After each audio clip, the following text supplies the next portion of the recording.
George Eliot, Middlemarch, Chapter 38. C'est beaucoup que le jugement des hommes sur les actions humaines, tout ou tard il devient efficace. Guizot. Sir James Chatham could not look with any satisfaction on Mr. Brooke's new courses, but it was easier to object than to hinder. Sir James accounted for his having come in alone one day to lunch with the Cadwalladers by saying, "I can't talk to you as I want before Celia. It might hurt her. Indeed, it would not be right." "Oh, I know what you mean. The pioneer at the Grange," darted in Mrs. Cadwallader, almost before the last word was off her friend's tongue. "It is frightful, this taking to buying whistles and blowing them in everybody's hearing. Lying in bed all day and playing at dominoes, like poor Lord Plessy, would be more private and bearable." "I see they are beginning to attack our friend Brooke in the trumpet," said the rector, lounging back and smiling easily, as he would have done if he had been attacked himself. "There are tremendous sarcasms against a landlord not 100 miles from Middlemarch who receives his own rents and makes no returns." "I do wish Brooke would leave that off," said Sir James, with his little frown of annoyance. "Is he really going to put in nomination, though?" said Mr. Cadwallader. "I saw Fairbrother yesterday. He's Whiggish himself, hoists brougham and useful knowledge. That's the worst I know of him. And he says that Brooke is getting up a pretty strong party. Bulstrode the banker is his foremost man, but he thinks Brooke would come off badly at a nomination." "Exactly," said Sir James with earnestness. "I've been inquiring into the thing, for I've never known anything about Middlemarch politics before, the county being my business. What Brooke trusts to is that they are going to turn out Oliver because he's a Pelleat. But Hawley tells me that if they send up a Whig at all, it is sure to be Bagster, one of those candidates who come from heaven knows where, but dead against ministers, and an experienced parliamentary man. Hawley's rather rough. He forgot that he was speaking to me. He said if Brooke wanted a pelting, he could get it cheaper than by going to hustings." "I warned you all of it," said Mrs. Cadwallader, waving her hands outward. "I said to Humphrey long ago, Mr. Brooke is going to make a splash in the mud, and now he's done it." "Well, he might have taken it into his head to marry," said the rector. "That would have been a graver mess than a little flirtation with politics." "He may do that afterwards," said Mrs. Cadwallader, "when he has come out on the other side of the mud with an egg." "What I care for most is his own dignity," said Sir James. "Of course I care the more because of the family, but he's getting on in life now, and I don't like to think of his exposing himself. They will be raking up everything against him." "I suppose it's no use trying any persuasion," said the rector. "There's such an odd mixture of obstinacy and changeableness in Brooke. Have you tried him on the subject?" "Oh, well, no," said Sir James. "I feel a delicacy in appearing to dictate. But I have been talking to this young Ladislaw. That Brooke is making a factotum of Ladislaw seems clever enough for anything. I thought it as well to hear what he had to say, and he is against Brooke's standing this time. I think he'll turn him round.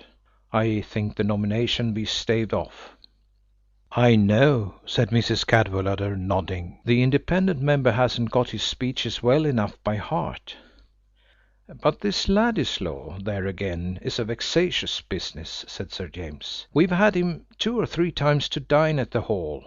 You've met him, by the by, as Brooke's guest and a relation of Casaubon's, thinking he was only on a flying visit.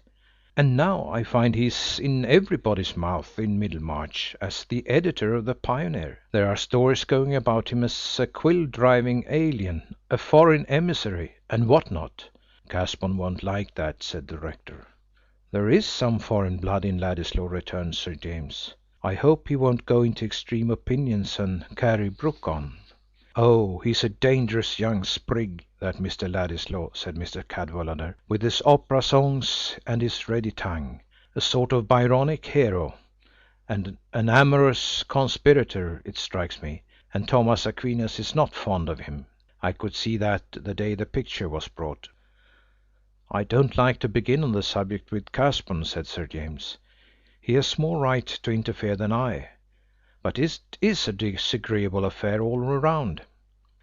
What a character for anybody with decent connections to show himself in! One of those newspaper fellows.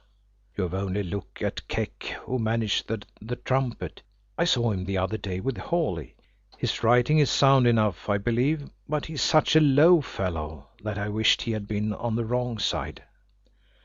"Oh, what can you expect with these peddling Middlemarch papers?" said the rector. "I don't suppose you could get a high style of a man anywhere to be writing up interests he doesn't really care about, and for pay that hardly keeps him in at elbows."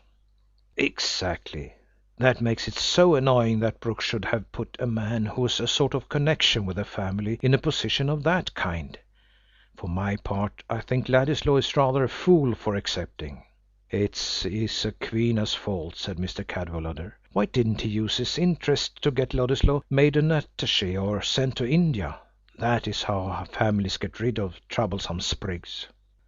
"Oh, there is no knowing to what lengths the mischief may go," said Sir James anxiously. "But if Casaubon says nothing, what can I do?" "Oh, my dear Sir James," said the rector, "don't let us make too much of all this. It is likely enough to end in mere smoke. After a month or two, Brooke and this Master Ladislaw will get tired of each other. Ladislaw will take wing. Brooke will sell the Pioneer, and everything will settle down again as usual."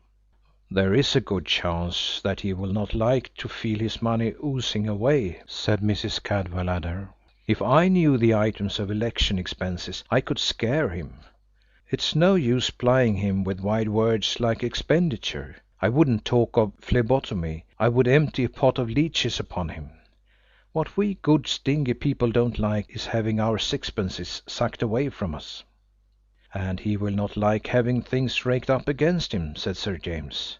"There is the management of his estate. They have begun upon that already, and it really is painful for me to see. It's a nuisance under one's very nose. I do think one is bound to do the best for one's land and tenants, especially in these hard times." "Perhaps the Trumpet may rouse him to make a change, and some good may come of it all," said the rector. "I know I should be glad. I should hear less grumbling when my tithe is paid. I don't know what I should do if there were not a modus in Tipton. I want him to have a proper man to look after things.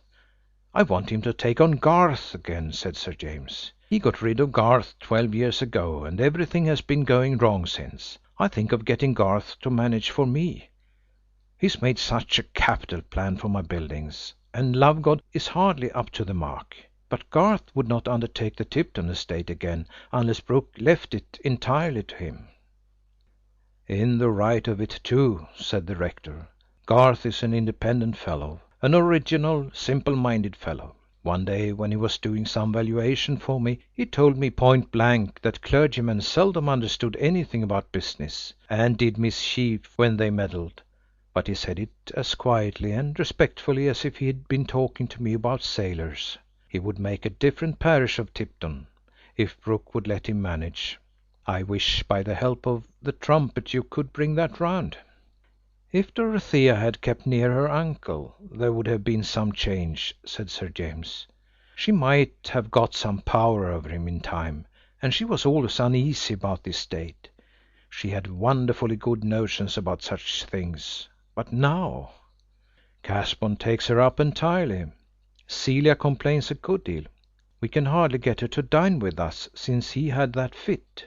Sir James ended with a look of pitying disgust, and Mrs. Cadwallader shrugged her shoulders, as much as to say that she was not likely to see anything new in that direction. "Poor Casaubon," the rector said. "That was a nasty attack. I thought he looked shattered the other day at the archdeacon's." "In point of fact," resumed Sir James, not choosing to dwell on fits, "Brooke doesn't mean badly by his tenants or any one else, but he has got that way of paring and clipping at expenses." "Come, that's a blessing," said Mrs. Cadwallader. "That helps him to find himself in a mourning. He may not know his own opinions, but he does know his own pocket." "I don't believe a man is in pocket by stinginess on his land," said Sir James. "Oh, stinginess may be abused like other virtues. It will not do to keep one's own pigs lean," said Mrs. Cadwallader, who had risen to look out of the window. "But talk of an independent politician, and he will appear." "What, Brooke?" said her husband. "Yes. Now you ply him with the trumpet, Humphrey, and I will put the leeches on him. What will you do, Sir James?" "The fact is, I don't like to begin about it with Brooke in our mutual position. The whole thing is so unpleasant. I do wish people would behave like gentlemen," said the good baronet, feeling that this was a simple and comprehensive programme for social well-being. "Here you all are, eh?" said Mr. Brooke, shuffling round and shaking hands. "I was going up to the Hall by and by, Chetham, but it's pleasant to find everybody you know. Well, what do you think of things? Going on a little fast?" It was true enough what Lafitte said. Since yesterday a century has passed away. They're in the next century, you know, on the other side of the water. Going on faster than we are. "Oh, why, yes," said the rector, taking up the newspaper. "Here's the trumpet accusing you of lagging behind. Did you see?" No," said Mr. Brooke, dropping his gloves into his hat and hastily adjusting his eyeglass. But Mr. Cadwallader kept the paper in his hand, saying with a smile in his eyes, "Look here, all this is about a landlord not 100 miles from Middlemarch who receives his own rents. They say he's the most retrogressive man in the county. I think you must have taught them that word in the Pioneer." "Oh, that is key. An illiterate fellow, you know." "Retrogressive now. Come, that's capital. He thinks it means destructive.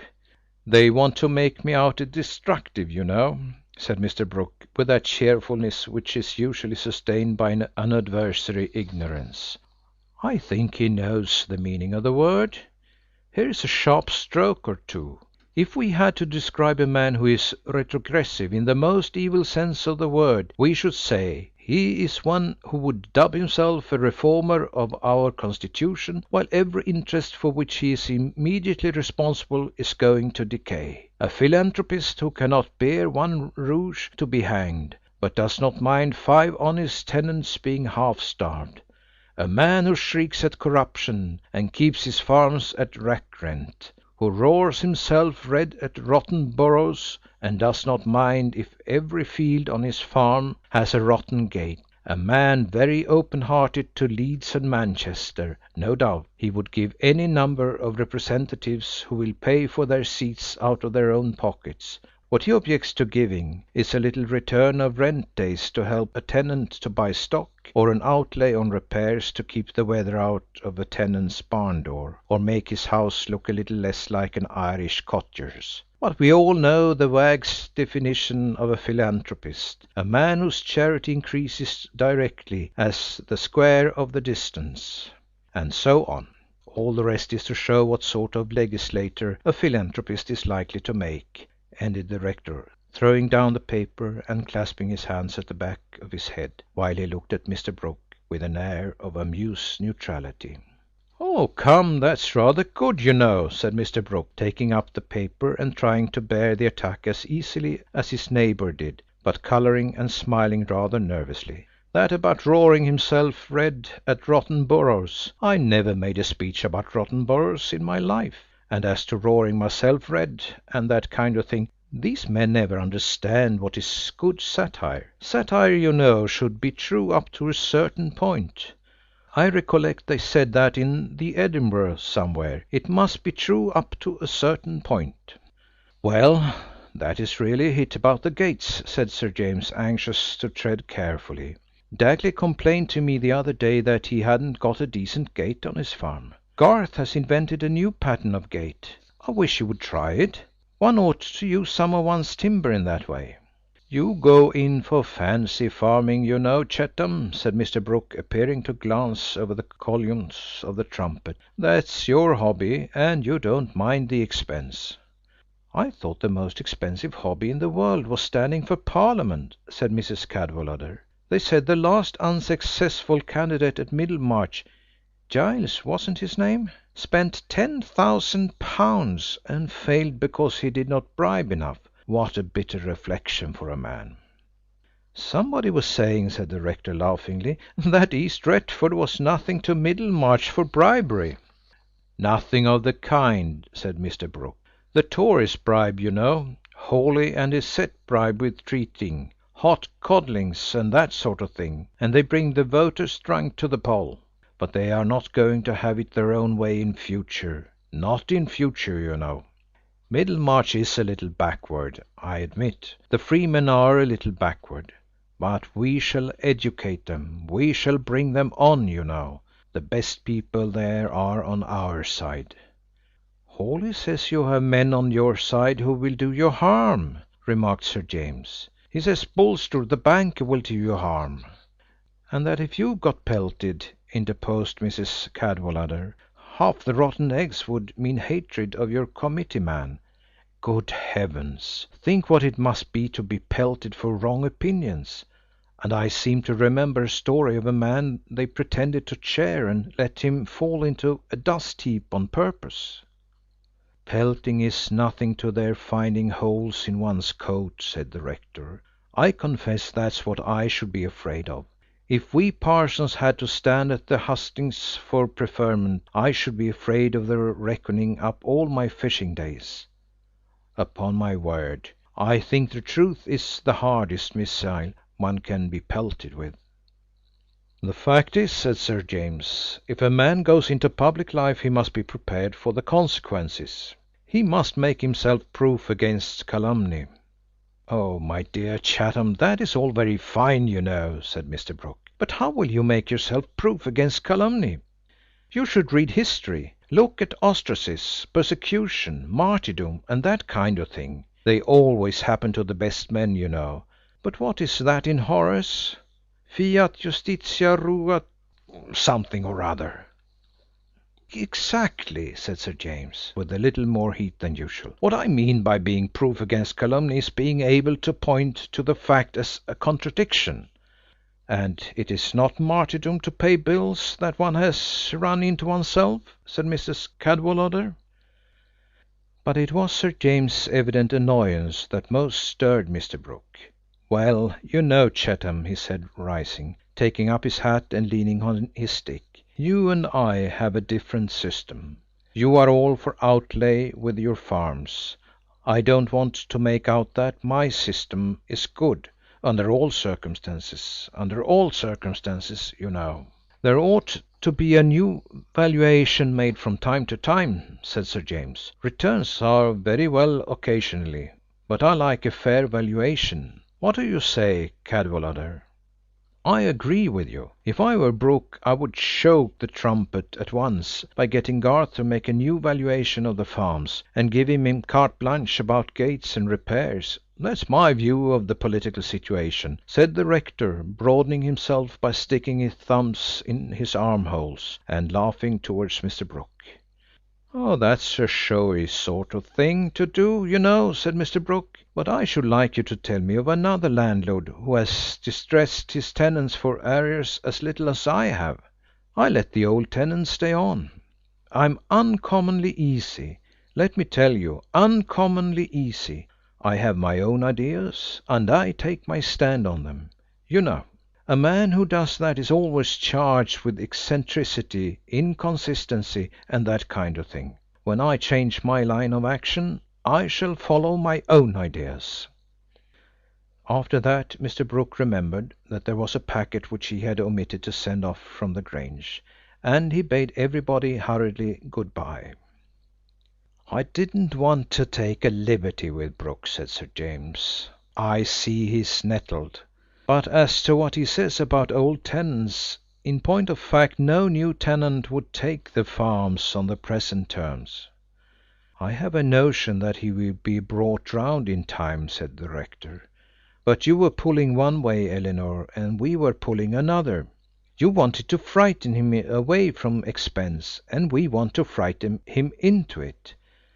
Better let him try to be popular and see that his character as a landlord stands in his way. I don't think it signifies two straws about the pioneer, or Ladislaw, or Brooke's speechifying to the Middlemarchers, but it does signify about the parishioners in Tipton being comfortable." "Excuse me, it is you two who are on the wrong tack," said Mrs. Cadwallader. "You should have proved to him that he loses money by bad management, and then we should all have pulled together. If you put him a horseback on politics, I warn you of the consequences. It was all very well to ride on sticks at home and call them ideas."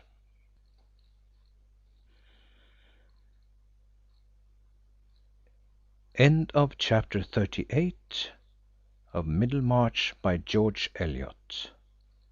Read by Lars Rolander.